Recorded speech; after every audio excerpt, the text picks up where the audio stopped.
Funes el Memorioso, de Jorge Luis Borges.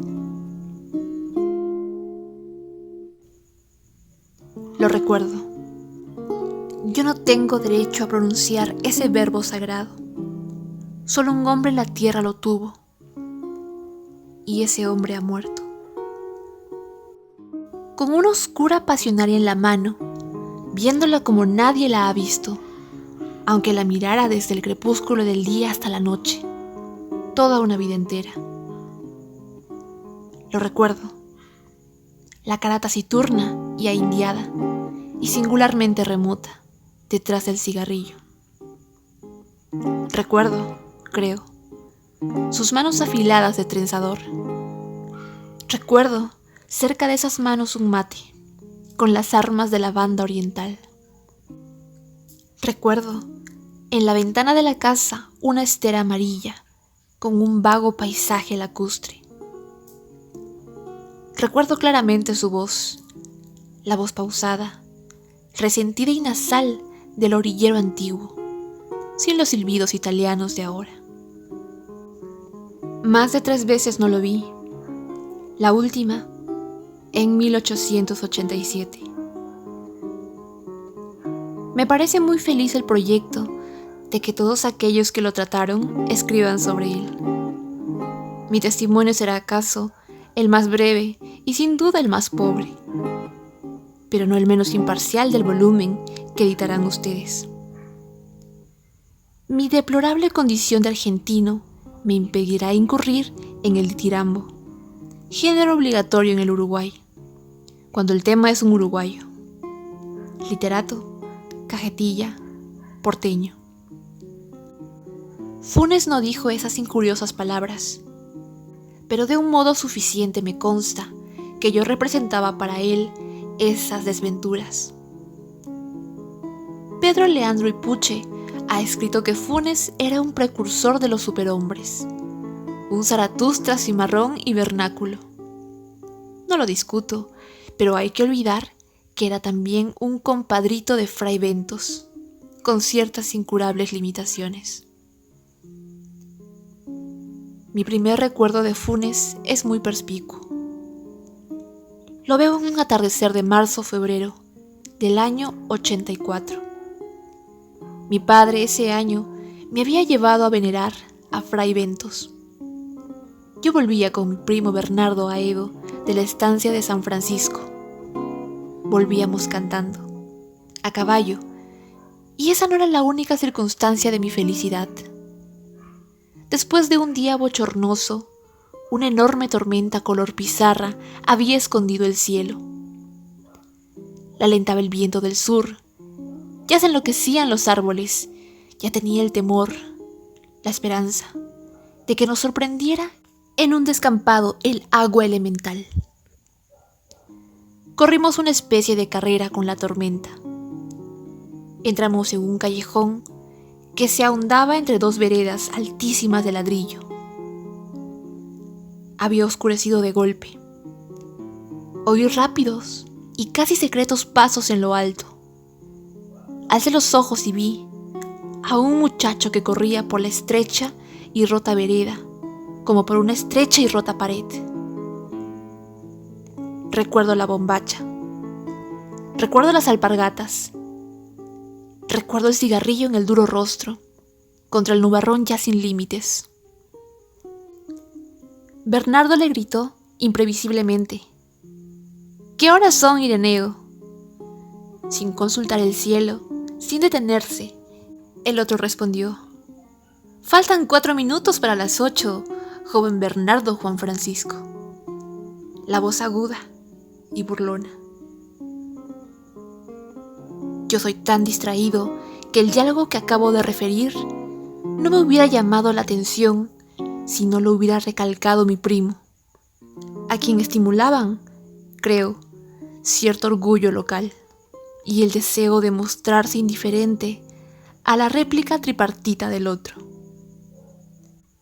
Me dijo que el muchacho del callejón era un tal Ireneo Funes, mentado por algunas rarezas como la de no darse con nadie y la de saber siempre la hora, como un reloj.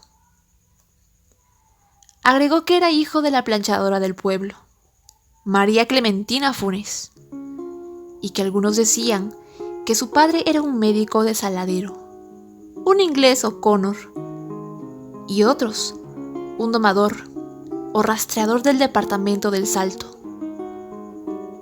Vivía con su madre, a la vuelta de la quinta de los Laureles.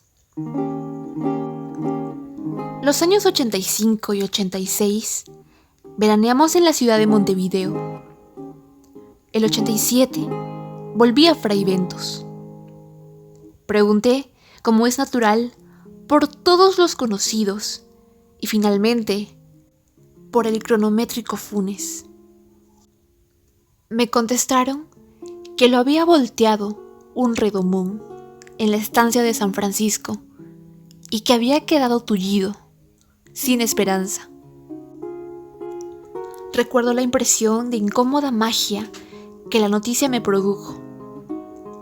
La única vez que yo lo vi, veníamos a caballo de San Francisco y él andaba en un lugar alto. El hecho, en boca de mi primo Bernardo, tenía mucho de sueño elaborado con elementos anteriores. Me dijeron que no se movía del catre, puestos los ojos en la higuera del fondo o en una telaraña. En los atardeceres, permitía que lo sacaran a la ventana. Llevaba la soberbia hasta el punto de simular que era benéfico el golpe que lo había fulminado. 2 veces lo vi atrás de la reja, que burdamente rescataba su condición de eterno prisionero. Una inmóvil, con los ojos cerrados. Otra, inmóvil también, absorto en la contemplación de un oloroso gajo de santonina.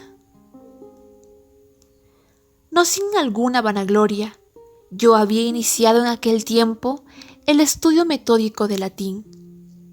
Mi valija incluía el De Virilis Illustribus de Lomont, el Tesauros de Quicherat, los comentarios de Julio César y un volumen impar de la Naturalis Historia de Plinio, que excedía y sigue excediendo mis módicas virtudes de latinista. Todo se propala en un pueblo chico. Ireneo, en su rancho de las orillas, no tardó en enterarse del arribo de esos libros anómalos.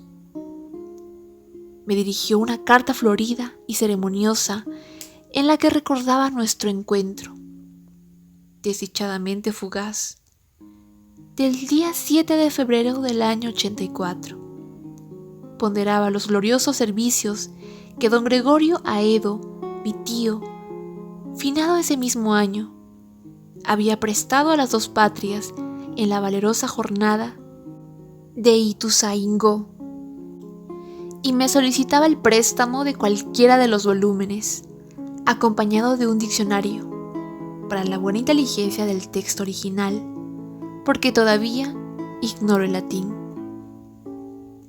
Prometía devolverlos en buen estado, casi inmediatamente. La letra era perfecta, muy perfilada. La ortografía, del tipo que Andrés Bello preconizó. I por Y, J por G. Al principio, temí naturalmente una broma. Mis primos me aseguraron que no, que eran cosas de Ireneo. No supe si atribuir a descaro, a ignorancia o a estupidez la idea de que el arduo latín no requería más instrumento que un diccionario. Para desengañarlo con plenitud, le mandé el Gradus ad Parnassum de Quicherat y la obra de Plinio. El 14 de febrero me telegrafiaron de Buenos Aires que volviera inmediatamente, porque mi padre no estaba nada bien. Dios me perdone el prestigio de ser el destinatario de un telegrama urgente, el deseo de comunicar a todo Fray Ventos la contradicción entre la forma negativa de la noticia y el perentorio adverbio. La tentación de dramatizar mi dolor, fingiendo un viril estoicismo. Tal vez me distrajeron de toda posibilidad de dolor. Al hacer la valija, noté que me faltaban el Gradus y el primer tomo de la Naturalis Historia. El Saturno zarpaba al día siguiente por la mañana. Esa noche, después de cenar, me encaminé a casa de Funes.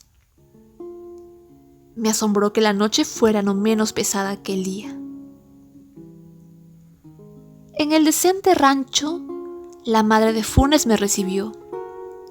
Me dijo que Ireneo estaba en la pieza del fondo y que no me extrañara encontrarla a oscuras, porque Ireneo sabía pasarse las horas muertas sin encender la vela.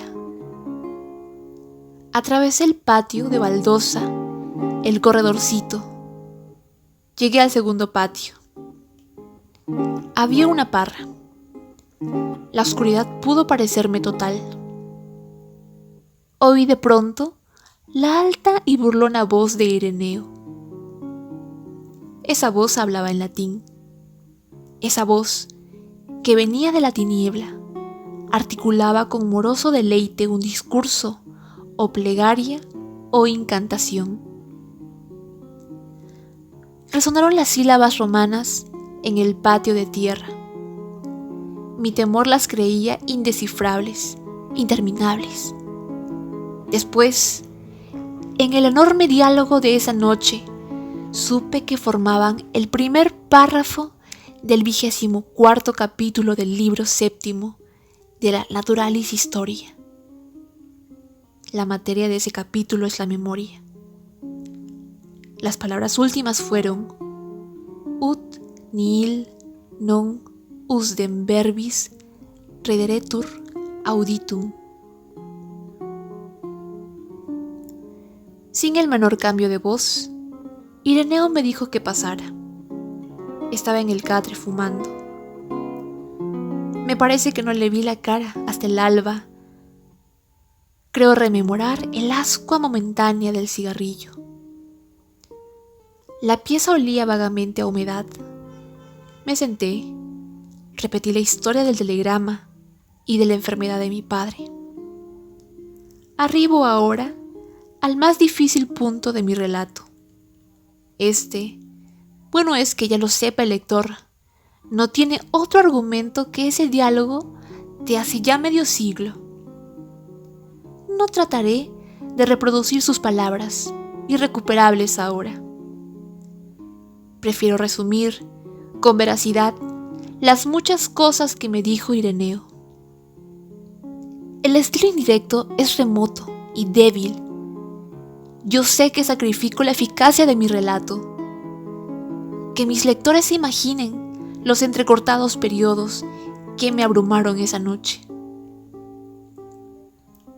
Ireneo empezó por enumerar, en latín y español, los casos de memoria prodigiosa registrados por la Naturalis Historia. Ciro, el rey de los persas, que sabía llamar por su nombre a todos los soldados de sus ejércitos. Mitríades Eupator, que administraba la justicia en los 22 idiomas de su imperio. Simónides, inventor de la mnemotecnia. Metrodoro, que profesaba el arte de repetir con fidelidad lo escuchado una sola vez. Con evidente buena fe, se maravilló de que tales cosas maravillaran. Me dijo que antes de esa tarde lluviosa en que lo volteó el azulejo, él había sido lo que son todos los cristianos: un ciego, un sordo, un abombado, un desmemoriado. Traté de recordarle su percepción exacta del tiempo, su memoria de nombres propios, pero no me hizo caso. 19 años había vivido como quien sueña. miraba sin ver, oía sin oír, se olvidaba de todo, de casi todo. Al caer perdió el conocimiento. Cuando lo recobró, el presente era casi intolerable de tan rico y tan nítido, y también las memorias más antiguas y más triviales.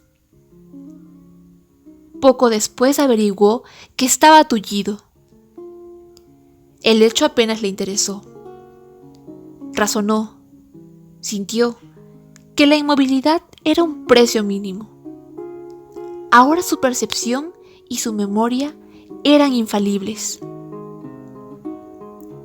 Nosotros de un vistazo percibimos 3 copas en una mesa. Funes, todos los vástagos y racimos y frutos que comprende una parra. Sabía las formas de las nubes australes del amanecer del 30 de abril de 1882 y podía compararlas en el recuerdo con las vetas de un libro de empasta española que solo había mirado una vez y con las líneas de la espuma que un remo levantó en el río Negro la víspera de la acción del Quebracho. Esos recuerdos no eran simples. Cada imagen visual estaba ligada a sensaciones musculares, térmicas, etc. Podía reconstruir todos los sueños, todos los entresueños.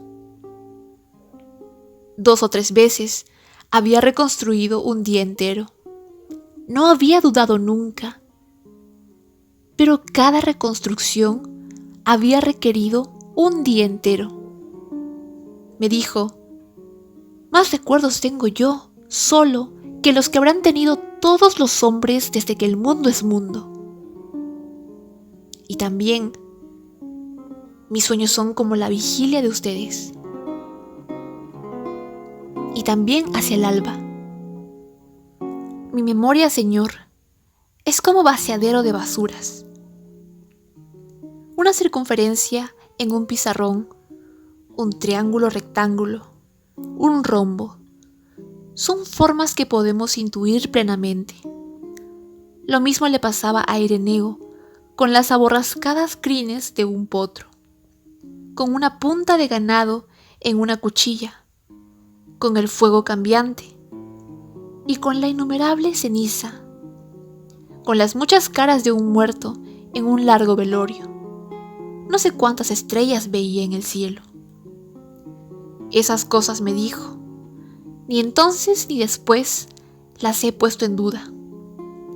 En aquel tiempo no había cinematógrafos ni fonógrafos.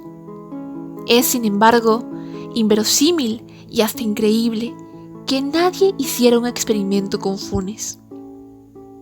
Lo cierto es que vivimos postergando todo lo postergable. Tal vez todos sabemos profundamente que somos inmortales y que tarde o temprano todo hombre hará todas las cosas y sabrá todo. La voz de Funes, desde la oscuridad, seguía hablando. Me dijo que hacia 1886 había discurrido un sistema original de numeración y que en muy pocos días había rebasado el 24.000. No lo había escrito, porque lo pensado una sola vez ya no podía borrársele. Su primer estímulo, creo, fue el desagrado de que los 33 orientales requirieran 2 signos y 3 palabras, en lugar de una sola palabra y un solo signo. Aplicó luego ese disparatado principio a los otros números. En lugar de 7013, decía, por ejemplo, Máximo Pérez. En lugar de 7014, el ferrocarril. Otros números eran Luis Melián Lafinur, Olimar, Azufre, Los Bastos, La Ballena, Gas, La Caldera, Napoleón, Agustín Bedia. En lugar de 500, decía 9. cada palabra tenía un signo particular, una especie de marca, las últimas muy complicadas. Yo traté de explicarle que esa rapsodia de voces inconexas era precisamente lo contrario de un sistema de numeración. Le dije que decir 365 era decir 3 centenas, 6 decenas, 5 unidades. Análisis que no existe en los números. El negro Timoteo o manta de carne. Funes no me entendió o no quiso entenderme. Locke, en el siglo XVII, postuló y reprobó un idioma imposible en el que cada cosa individual, cada piedra, cada pájaro y cada rama tuviera nombre propio. Funes proyectó alguna vez un idioma análogo, pero lo desechó por parecerle demasiado general, demasiado ambiguo. En efecto, Funes no solo recordaba cada hoja de cada árbol de cada monte, sino cada una de las veces que le había percibido o imaginado.